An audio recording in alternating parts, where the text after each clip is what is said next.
ASHA kitchen లోపలికి వచ్చేసాం కదా. ఇక్కడ ప్రతి డిపార్ట్మెంట్ కి ప్రతి సెక్షన్ లో ఒక్కొక్క వెరైటీ అయితే చూస్తూ వస్తున్నాం. ఇప్పుడు ప్రెసెంట్ అయితే చూసారు కదా నా వెనుక డిష్ వాషర్ రూమ్ దగ్గరికి అయితే వచ్చేసాను. డిష్ వాషర్ దగ్గరికి రూమ్ ఏంటి అని అనిపిస్తుంది కదా. ఇక్కడ పక్కనే ఒక మెషిన్ కనిపిస్తుంది కదా, అసలైనది అండ్ హైజీన్ మెయింటైన్ చేస్తున్నారు అన్నదానికి నిరూపం అనమాట. ఖచ్చితంగా కాన్ఫిడెంట్గా బల్లగుద్ది చెప్తున్నాను అంటారు కదా.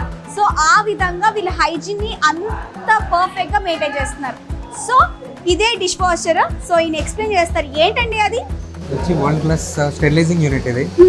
బయట నుంచి సర్వీస్ అయిపోయిన తర్వాత వచ్చిన మొత్తం యూటెన్సిల్స్ అన్ని ఫస్ట్ క్లీన్ చేసి ఇక్కడికి వస్తాయి.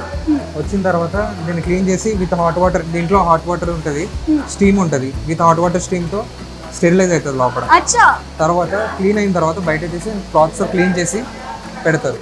దాని తర్వాత సర్వీస్లోకి వెళ్తారు. ఓకే, ప్రతిదీ మనం తినేసి వదిలేసిన ప్లేట్స్ అన్ని నీట్గా క్లీన్ చేసిన తర్వాత స్టీమ్ చేస్తాం. సో డిష్ వాషర్ ప్రతిదీ చిన్న చిన్న మైక్రో పార్టికల్స్ని కూడా వదలకుండా అన్ని క్లీన్ చేస్తూ ఉంటారు. సో ఇప్పుడు చూసారు కదా, ఆల్మోస్ట్ మనం అన్ని యూటెన్సిల్స్ అన్ని దాంట్లో పెట్టేసాము. అది ఇప్పుడు తీయగానే వేడిగా వెళ్ళిపోతుందంట. సో అది హాట్ వాటర్తో క్లీన్ అయిపోయింది. సో ఫస్ట్ ప్రాసెస్లో క్లీనింగ్ అయితే అయిపోయింది. ఇది సెకండ్ స్టెప్ ఆఫ్ క్లీనింగ్. దాని తర్వాత వీటిని మంచిగా క్లీన్ చేసి టూర్ చేసి సర్వింగ్కి మళ్ళీ ఇస్తారనమాట.